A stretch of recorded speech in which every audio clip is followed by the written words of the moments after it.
Introspection, d'examen de conscience pour tout journaliste. C'est le moment de revoir à travers le rétroviseur les actes posés dans la quête de l'information, le traitement de l'information, la diffusion de l'information et de voir où est-ce qu'on a péché, où est-ce qu'il faut redoubler d'efforts et qu'est-ce qu'il ne faudrait pas faire dans le cadre de l'exercice de notre fonction. Cette position affichée par Cheikh Tidiane Cissé renseigne suffisamment que la Journée mondiale de la liberté de la presse est d'une importance capitale pour tout journaliste ou encore professionnel de l'information et de la communication. Cette Journée mondiale de la liberté de la presse a été instaurée par l'Assemblée générale des Nations unies en décembre 1993, après la tenue du séminaire pour le développement d'une presse africaine indépendante et pluraliste. Sur 180 pays dans le monde, le Sénégal occupe la 49e place dans le classement mondial de la liberté de la presse officialisé le 18 avril 2019 par l'organisation Reporters sans frontières.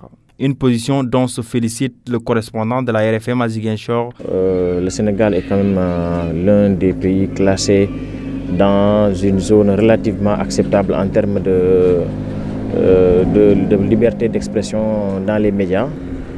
Je pense que dans les classements qui sont régulièrement faits par donc les organismes en matière de supervision, sur le contrôle de liberté d'expression, le Sénégal a toujours quand même, on ne va pas lui donner une place très reluisante, on va dire que c'est une place acceptable. Donc de façon globale, je pense que nous avons ce qu'on appelle les éléments de base qui nous permettent quand même à un certain niveau d'apprécier et de dire quand même que nous avons une presse relativement libre, même si à un certain moment les gens peuvent dire que ça peut être discutable compte tenu de certaines alliances, certains aléas et de certaines contingences, surtout politiques. Mais quand même de façon globale, je pense que le Sénégal a un système de liberté d'expression. La Journée mondiale de la liberté de la presse est célébrée cette année dans un contexte de la pandémie du Covid-19. La presse aujourd'hui occupe la première ligne, sachant que les populations n'ont que le canal de la presse pour savoir à quel sens se vouer. Lamine Ba, journaliste de profession, révélait que difficile d'accéder à l'information surtout relative au coronavirus. Je m'en suis très plaint au début, peut-être que je pense que la complainte de la presse de façon globale a été entendue et que si vous avez remarqué très récemment, il y a même un changement dans la communication du ministre dans la situation des cas qu'on appelle cas de transmission communautaire, ce qui n'était pas le cas jusqu'à très récemment. Je pense que la presse au début, comme tout début, n'avait aucune expérience dans la gestion de la communication du coronavirus, du Covid-19. C'est vrai qu'avec le temps, on a su se bâtir une certaine expérience, un certain travail qui nous permet maintenant de relater un peu ce qui se passe dans cette pandémie. Mais au début, ça a été très difficile dans le recoupement d'informations. Il y a une amélioration très sensible aujourd'hui avec ce travail de recoupement qui constitue véritablement l'étape la plus complexe dans le travail des journalistes. Au début, on a eu un peu une sorte de fuite des autorités ou bien de ceux-là qui étaient censés peut-être livrer l'information à la presse ou bien une certaine méfiance. Sensible à cette préoccupation des professionnels de l'information, le chargé de communication de la région médicale de Ziguinchor, Raphaël Bahoum, se justifie. Le temps du journaliste, on le comprend, n'est pas le temps de la santé. Ça, on le comprend. Et les gens aussi sont libres de prendre les informations d'où ils veulent le prendre. Mais aussi, nous prendrons le temps d'avoir des informations vérifiées et claires avant de parler à la presse. Ce sont ces genres comment ça s'appelle, c'est des situations qui font que généralement, ils pensent que les gens bloquent les informations. Nous n'avons pas intérêt à bloquer les informations. Mais sincèrement, nous félicitons le travail que vous faites sur le terrain. Nous félicitons le partenariat qui nous lie. Mais comprenez qu'en fait, à Ziguinchor, c'est la situation vraiment qui nous bloque. En fait, c'est le retard dans la transmission vraiment donc des informations. Interpellé sur le rôle de la presse dans ce contexte de pandémie, l'homme qui a près de 2 décennies d'expérience dans ce métier d'information donne son avis. Le journaliste doit être au cœur même du processus de gestion de cette crise sanitaire qui demande beaucoup d'informations pour les populations. On sait que les populations pêchent beaucoup dans leur comportement par défaut de la bonne information. Mais n'est pas bonne information tout ce que nous donnons comme information. Donc le journaliste doit mettre en avant sa responsabilité. Il doit également tout faire pour se donner la chance d'avoir toutes les bonnes informations et les informations utiles qu'il faut traiter, revoir les angles et les porter à la disposition des populations. Parce que c'est un moment sensible.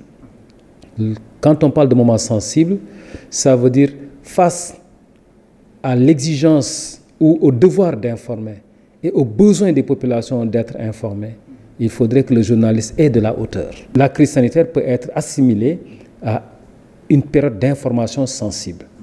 Parce qu'un défaut d'information peut mettre en péril toute une couche de la population. Donc c'est important pour que les journalistes prennent leurs responsabilités.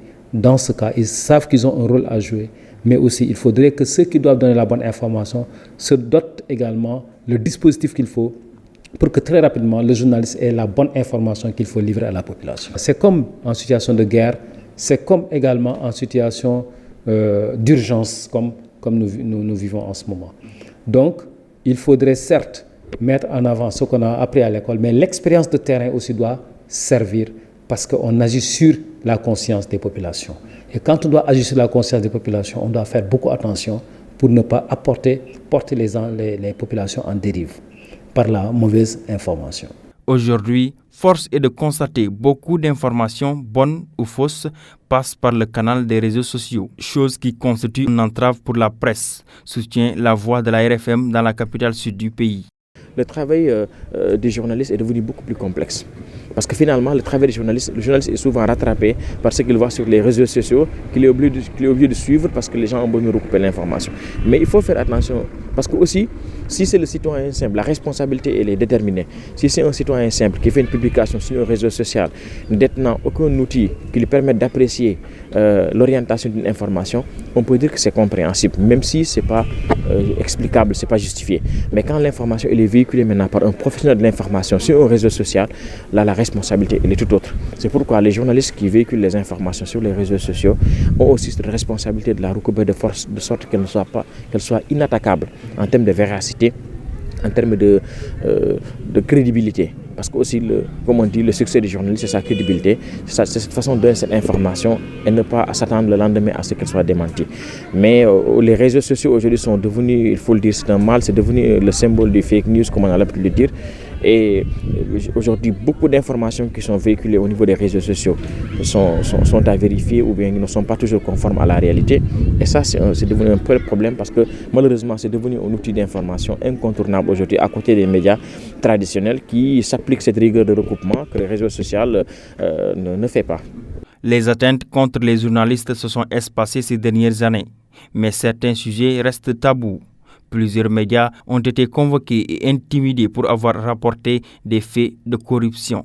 Certes, le Sénégal dispose d'un paysage médiatique pluriel et que considéré comme l'une des démocraties les plus stables du continent africain, mais des efforts méritent d'être faits pour le triomphe de la presse sénégalaise sur l'échelle internationale.